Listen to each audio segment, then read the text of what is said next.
잠언서 29장 25절 26절 한 목소리로 합독하도록 하겠습니다. 시작. 사람을 두려워하면 올무에 걸리게 되거니와 여호와를 의지하는 자는 안전하리라. 주권자에게 은혜를 구하는 자가 많으나 사람의 일의 작정은 여호와께로 말미암느니라. 아멘. 요즘에 이제 뉴스를 보게 되면 검찰청에 이제 소환되어 갔다 온 사람들의 그 전과 후에 말이 달라지는 것을 볼 수가 있습니다. 아마도 검사 앞에서 신문을 받다 보면 자신의 부정이나 불법 같은 것들이 드러나서 자칫하면 큰 화를 면하지 못할 것이라는 두려움이 생길 것입니다. 그래서 조금이라도 이제 형을 적게 받으려는 마음으로 그동안 숨겼던 진실을 토해놓거나 아니면 거짓 증언을 해서 순간을 모면하려고 할 것입니다. 그러다 보니까 처음과 나중의 말이 달라지게 되는 것입니다. 그런가 하면 이제 요즘에 또 정치인들을 보면 그 여당 안에서 뭐 친윤이니 또 비윤이니 하면서 대통령에게 줄을 서는 사람들이 있는가 하면 또 야당에서는 친명이니 뭐 또 반명이니 비명이니 하면서 야당 대표에게 줄을 서려는 사람들이 있는 것을 볼 수가 있습니다. 아무래도 이제 국회의원 선거가 또 앞에 있기 때문에 그런 경향이 있는 것 같습니다. 그런데 우리가 알고 있는 사실은 대통령이든지 당 대표이든지 그 직위의 수명이 길지 않다는 것입니다. 임기가 지나면 그 권력이라는 것이 아무것도 아닌 것을 우리가 너무나 잘 알고 있습니다. 그렇죠? 그래서 임기 중에는 뭔가 된 것 같지만 우리나라 역대 대통령들을 보면 퇴임 후에는 대통령뿐만 아니라 대통령과 연결된 사람들이 함께 법정에 서는 경우를 많이 볼 수가 있습니다. 지금도 보고 있습니다. 이런 것을 보면 그 권력에 의지한다는 것이 잠깐 있다가 없어지는 안개와 같이 허망한 것임을 알 수가 있습니다. 그래서 오늘 성경에 보면 사람을 두려워하면 올무에 걸리게 되거니와 여호와를 의지하는 자는 안전하리라. 주권자에게 은혜를 구하는 자가 많으나 사람의 일의 작정은 여호와께로 말미암느니라고 했습니다. 뭐 검사든지 경찰이든지 직장의 뭐 상사든지 자기 위에 사람의 권력을 두려워하게 되면 사람이 자기의 소신이나 신념을 지키지 못하기도 하고 사람이 비굴하게 되는 것입니다. 마찬가지로 권력자에게 잘 보여서 좋은 자리를 얻으려고 하게 되면 사람이 자존심을 버리게 되거나 자기의 또 소신을 접게 되어서 비굴하게 되는 것입니다. 그래서 이 권력자 앞에서는 이렇게 처신하고 저 권력자 앞에서는 또 저렇게 처신하고 하다 보니까 사람이 변질이 되는 거죠. 이쪽 갔다가 저쪽 갔다가 기회주의자가 되는 것입니다. 그게 물론 정치인들의 속성이기도 합니다만은 그래서 오늘 성경에서는 사람을 두려워하지도 말고 사람에게 은혜를 구하지도 말라고 했습니다. 사람을 갖다가 두려워하거나 사람에게 은혜를 구하다 보면은 참 비굴한 그런 형편에 처하게 되기 때문에 그렇습니다. 그렇다고 우리가 어려운 일을 당해서 힘든데 내 혼자서는 안 되지 않습니까? 그럴 때 오늘 성경에서는 오직 나의 인생의 생사복을 주관하시고 계시는 하나님을 의지하고 하나님께 나아가 하나님의 은혜를 구해야 된다고 말씀한 것입니다. 할렐루야. 잠언서 18장 10절에도 보면 여호와의 이름은 견고한 망대라. 의인은 그리로 달려가서 안전함을 얻느니라 그랬습니다. 하나님은 견고한 망대가 돼가지고 아무리 적군이 달려들어도 그곳에서는 안전함을 누릴 수가 있는 것처럼 하나님께 피하는 자, 하나님께 나아가는 자는 안전함을 얻게 된다라는 말씀입니다. 그리고 시편 이제 18편 기자도 여호와는 나의 반석이시요 나의 요새시요 나를 건지시는 이시요 나의 하나님이시요 내가 그 안에 피할 바이시요 나의 방패시요 나의 구원의 뿌리시요 나의 산성이시로다. 내가 찬송받으실 여호와께 아뢰리니 내 원수들에게서 구원을 얻으리라 하고 고백했습니다. 시편 18편 1절 내가 여호와를 사랑하나이다. 우리 권사님들 묘비에 가장 많이 쓴 성구가 바로 시편 18편 1절이죠. 내가 하나님을 사랑하는 이유는 뭡니까? 하나님이 나의 일생에 나의 피난처가 되고 나의 산성이 되고 나의 피할 바위가 되어서 바위가 되어주심으로 내가 힘들고 어려울 때마다 하나님 안에서 안전함을 누렸기 때문에, 나를 안전하게 지켜주셨기 때문에 내가 그 하나님을 사랑할 수밖에 없는 것이죠. 무엇보다도 내가 이 세상에서 죽음을 당하는 그 순간에도 나를 천국으로 인도해 주실 하나님이신 걸 믿기 때문에 마지막 눈을 감는 순간에도 내가 하나님을 사랑하나이다 라고 고백할 수가 있는 것입니다. 할렐루야. 여러분도 그렇게 고백하시는 여러분 되시기를 주의 이름으로 축원합니다. 그리고 이제 다윗도 시편 27편에서 여호와는 나의 빛이시요 나의 구원이시니 내가 누구를 두려워하리요. 여호와는 내 생명의 능력이시니 내가 누구를 두려워하리요. 악인들이 내 살을 먹으려고 내게로 왔으나 나의 대적들 나의 원수들인 그들은 실족하여 넘어졌도다.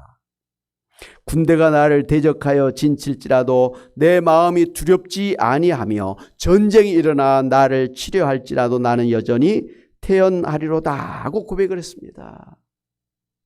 원수들이 나를 갖다가 죽이려고 달려들고 전쟁이 일어나서 나를 적군들이 쫓아오는 그 순간에도 내가 하나님을 의지하기 때문에 하나님이 나의 피난처가 되고 나의 산성이 되어주시기 때문에 그 대적들 앞에서 적군 앞에서도 두려워하지 않는다라는 것이죠.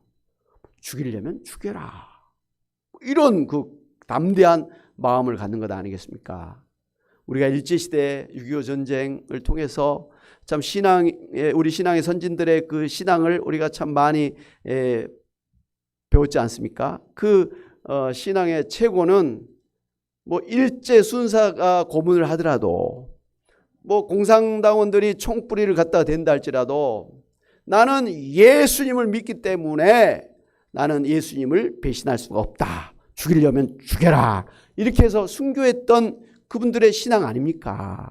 대부분의 그 순교자들, 우리가 최고로 존경하는 그 신앙의 선진들은 그러한 핍박, 그런 대적들, 그러한 죽음 앞에서도 결코 하나님을 버리지 아니하고 하나님만을 붙들고 두려워하지 않았다는 것이죠. 할렐루야.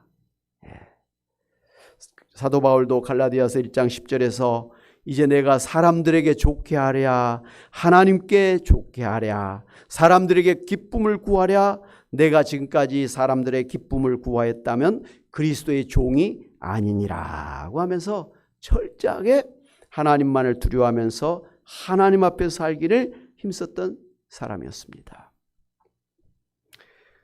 18년에 걸쳐서 한 나라를 150번이나 방문하는 일은 흔치 않습니다. 더구나 그곳의 문화와 풍광을 즐기기 위한 여행이 아니라 퍼주고 퍼주어도 모자란 사랑을 나누기 위해서 간 사람, 그러다가 말도 안 되는 제명으로 사형을 언도받고 949일 동안 독방 감옥에서 보낸 임현수 목사님이 계십니다.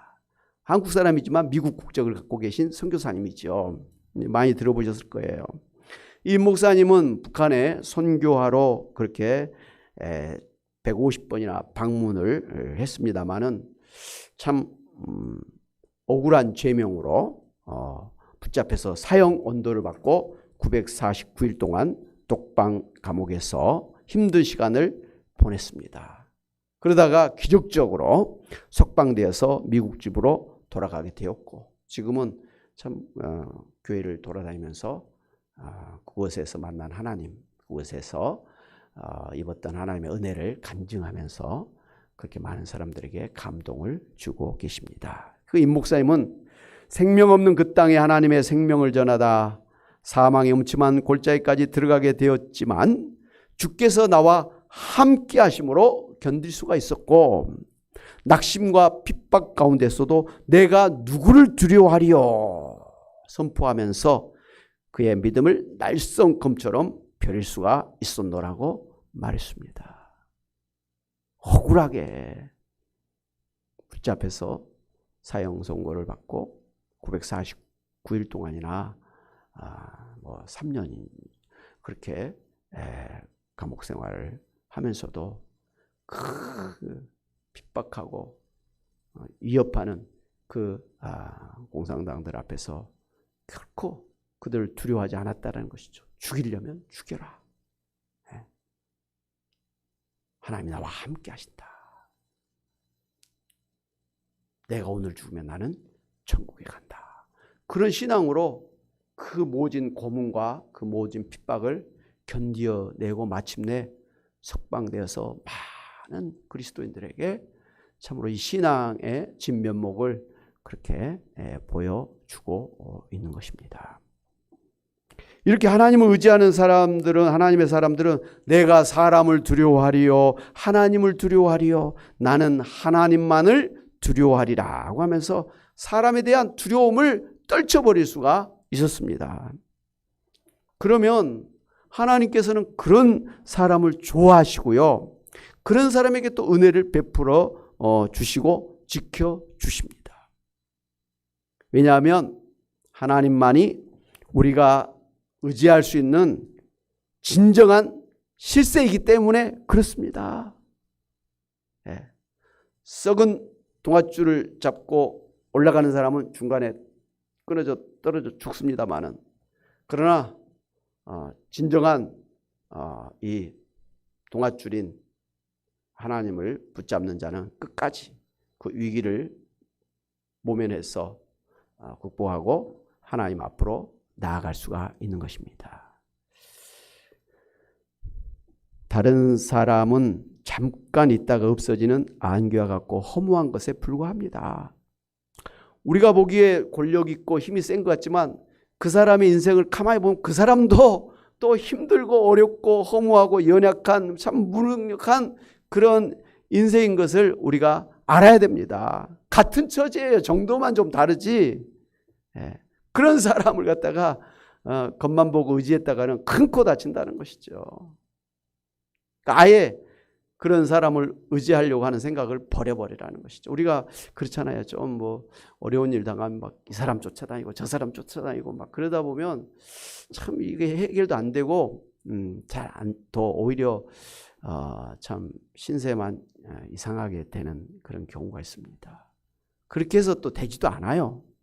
사람이 내가 좀 있을 때 누구한테 손을 벌리면 도와줘요. 그런데 내가 아무것도 없을 때 손을 벌리면 안 도와줘요. 그 참 묘하죠. 정말 어려울 때 도와줘야 되는데 어려울 때는 안 도와주고 내가 아직 집이라도 좀 있고 자식들이 좀 있을 때 빌려주고 그렇게 도와주고 그런 거 있지 않습니까?